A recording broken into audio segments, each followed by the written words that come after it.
Hi guys! Good morning! Today is the day na pupunta ako ng Gimente para kunin yung documents. Guys, ito lang yung suot ko. Wala akong sinuot na na puffer jacket.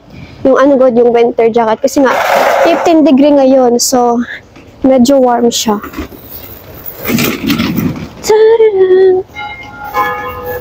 And yung appointment ko pala is 11:30. And yung oras ngayon is 11 na. So, meron pa akong 30 minutes para maglakad.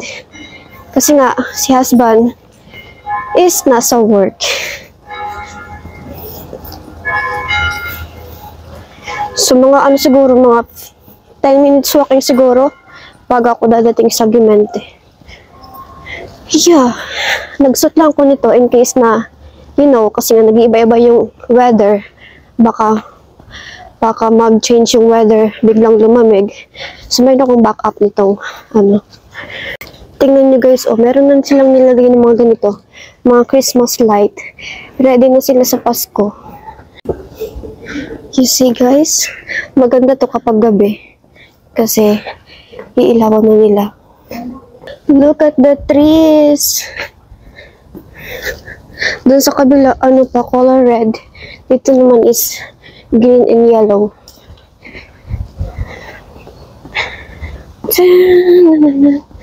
Diyan naman is museum. Hindi pa namin yung napuntahan. Sana guys, hindi lumakas yung hangin para hindi malamig. Alam niyo ba guys, dati, nung first time ko dumating dito sa Europe, yung weather nun is 15 degree, pero sa akin, sobrang lamig na. Pero ngayon, matagal naman kasi ako dito. I think magna 9 months na ako dito sa Europe. So, nakakapag-adjust na yung body ko sa malamig na weather. Guys, sarado yung daanan dyan. Dyan dapat ako, tatawid. So doon tayo tatawid. Kaya pala guys, kasi meron silang ginagawa. Roadworks. Look at the teddy bear. So, dito tayo tatawid. Bilisan natin para hindi tayo... it's already done. Kailangan naman maghintay. Yun mga inaayos nila. Kaya pala sarado yung mga kalsada doon. Yun lang yung Gimente. Malapit lang. Diyan dumadaan yung train sa taas. Ito, trash can.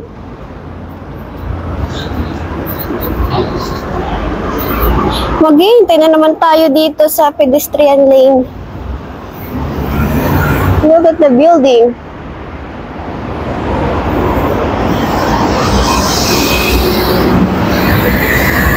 Let's go guys. So, nandito na ako guys. Ano kaya sa baba? Hindi ko makita. Para siyang bridge. Grabe, ang taas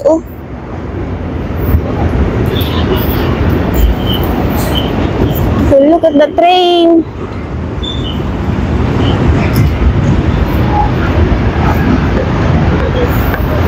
Talabuitan natin yung shoes. Pupunta muna ako sa may boots bago ako pumasok. Kasi merong oras pa naman, 20 minutes pa. Selfie.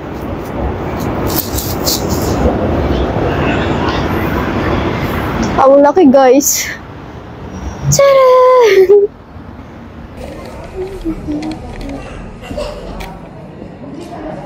So guys, tapos na. Nakuha ko na yung birth and marriage certificate. And kinonfirm ko din kung pwede, ako na lang yung magdadala ng apostille birth certificate ni husband. Hindi na lang siya. Kasi nga, yung birth niya is nasa Latvia pa. Look at that flowers. Yan yung iba, dry na.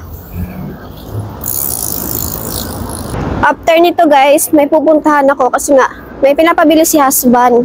So guys, nandito ako sa chip store. Ayan, ito yung pinapabili ni husband. Hanap ko na. Kapakita ko sa inyo. So, ito guys yung pinapabili ni husband. Ito siya. Best. Para sa work niya. Extra large. Kasi yung ano niya, yung best niya is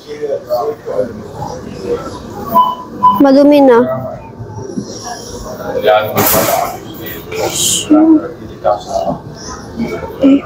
So this one, I will take this one.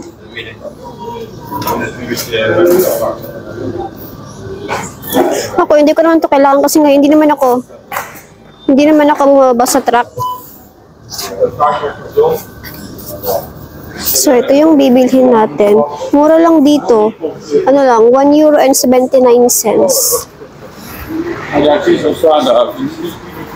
Or siguro bibili din ako para sa akin kasi mura lang naman. just in case kasi minsan kapag nasa company, minsan strict sila, bawal ka lumabas ng truck nang walang suot na ganito. Sana meron silang small. Ay walang guys, walang small. Puro puro mga extra large. So ito yung kukunin ko. Dumadami na yung tao sa city.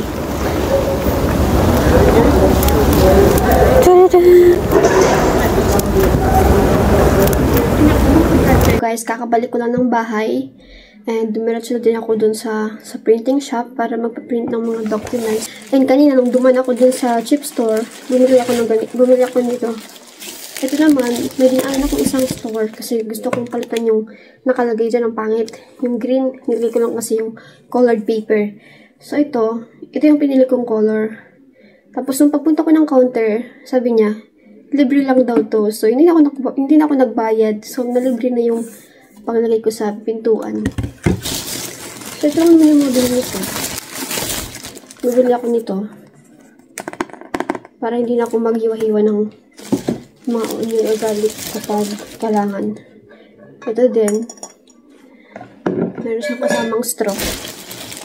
And yung best ni husband. Isa lang. Hindi ako bumili yung para sa kanya kasi nga walang size small. Ano ito? Ito yung laki nyo guys. So ito lang siya. And si husband, nag-message na siya sa akin. Pauwi na daw siya. Ang bilis niya, pa lang, mag 2 PM pa lang, pauwi na siya. Kasi kaninang umaga, nag-start siya ng 7. And ngayon, pauwi na siya. So, kunti lang yung hours ng work niya today. Tignan nyo naman, guys. May mga ganyan na dito sa city namin. Mamayang gabi, bubuksan niyan. Ang ganda. Dito pa. Ayan siya. Ayan na siya. Sasalubingin natin si husband.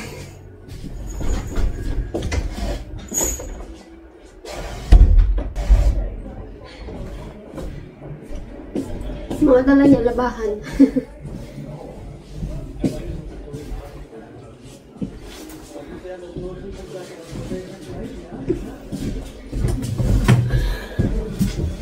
Tatayin ko kasing jacket.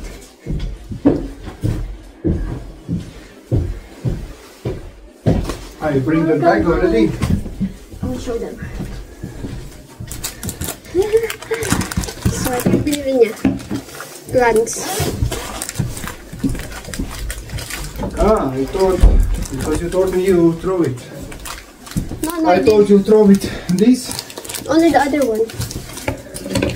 And my heart already was brought down. I thought, how will you live without plants? And I directly managed something back. Nice.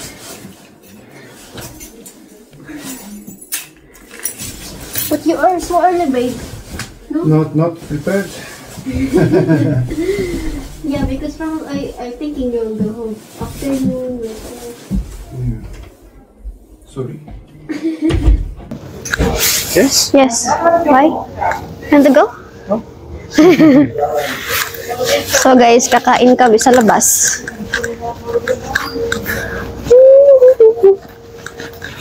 You see guys, yung sa likod, nakabukas na yung ilaw.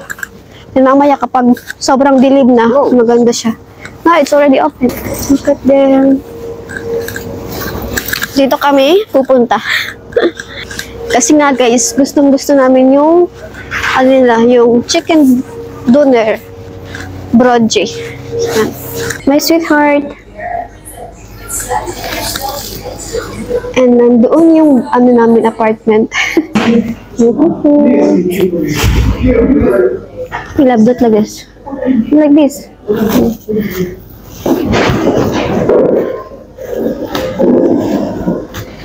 Like that.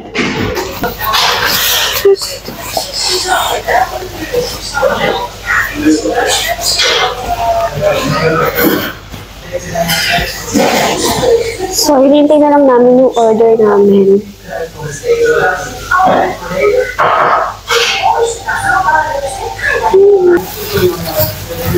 So, this is our order.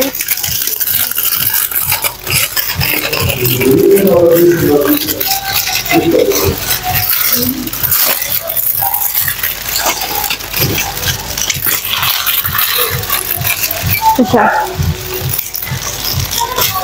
Nag-request talaga kami na lagyan ng madaming garlic sauce. Oops. Yung laman niya. Yeah, so you need it. What's up? Okay.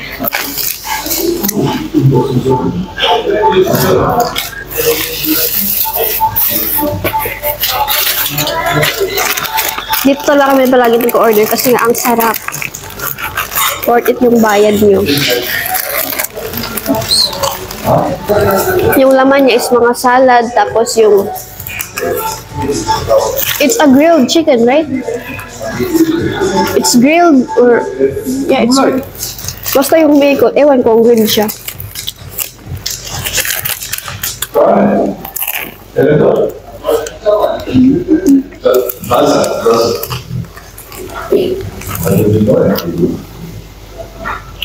Si husband guys, nag-order pa siya ng another ganito. Hindi pa sa kanya enough. And guys, kapag pumunta kayo dito sa Venlo, try nyo to. Ang sarap, lalo na yung garlic sauce. Ang sarap niya. And ano lang siya, 8 euro. Nakakabusog na siya. Guys, pupunta kami ng grocery store. And dadalhin na namin tong bottles. Kasi kasama ko na siya. And kaya kami mag-grocery kasi nga bukas yung routes namin is going to Luxembourg. ang tagal din naman hindi nakapunta sa Luxembourg. So tomorrow magagala ko kayo ulit. Yung oras ngayon is 5 PM na. Look at this.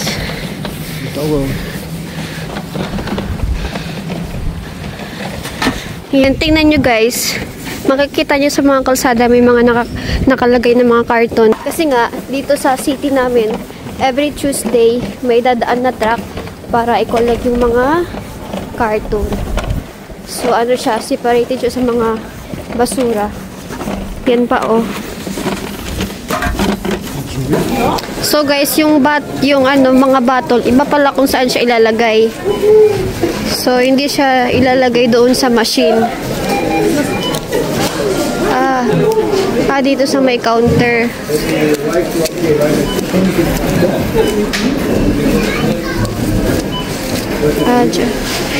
And yung ano naman guys, yung dadala ko na mga bottles, mabot lang siya ng €1.65. Magkano kaya yung ibibigay sa kanya? First time namin magdadala ng ganyan.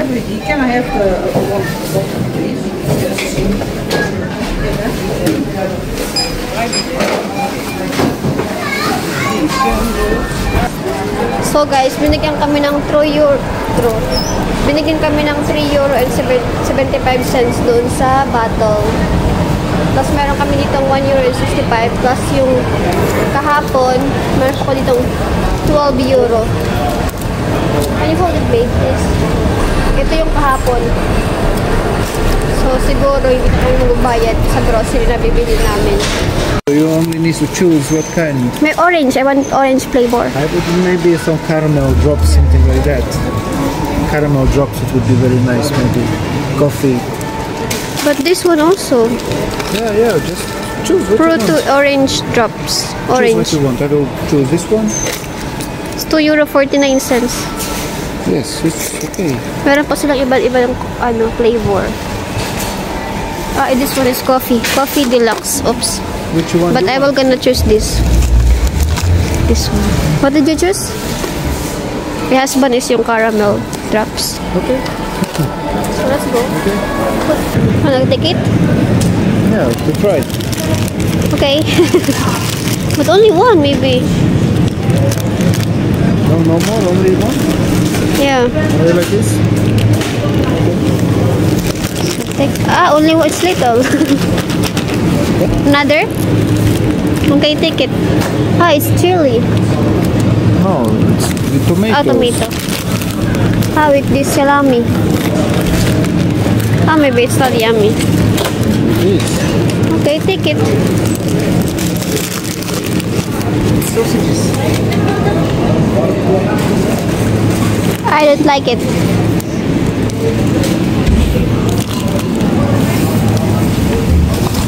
Maybe they are very good when you really love it.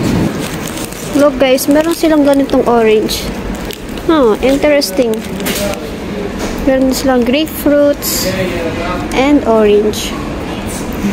Anyway, they are putting this concentrate inside, you know. Yeah, maybe it's only a flavor. Or like a pod color. Exactly the flavor. You know, the flavor of it.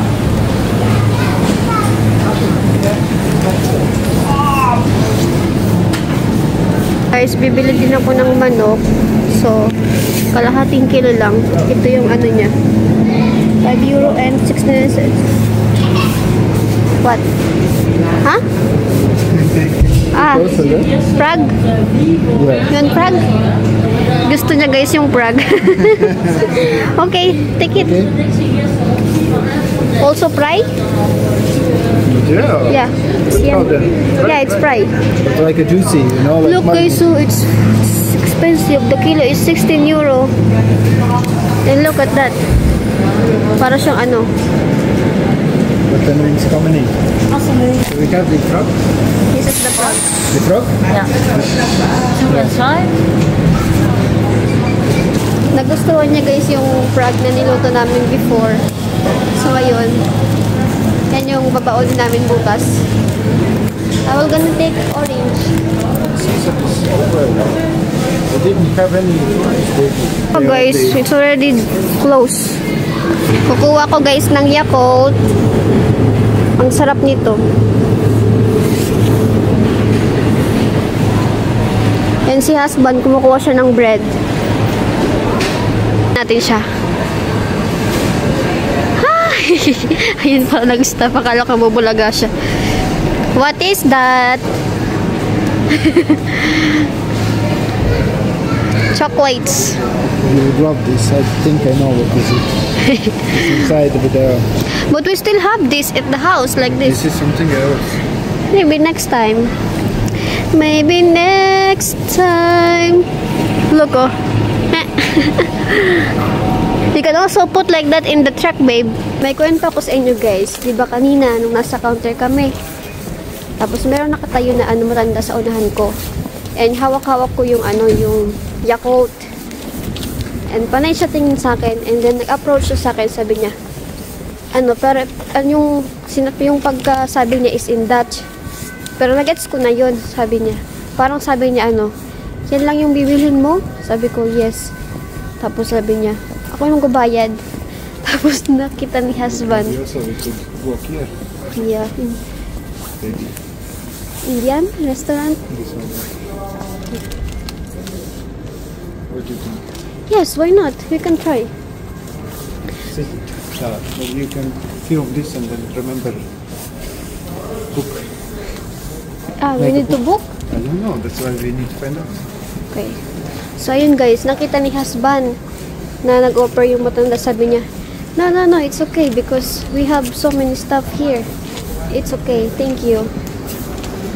Ang bait ng matanda.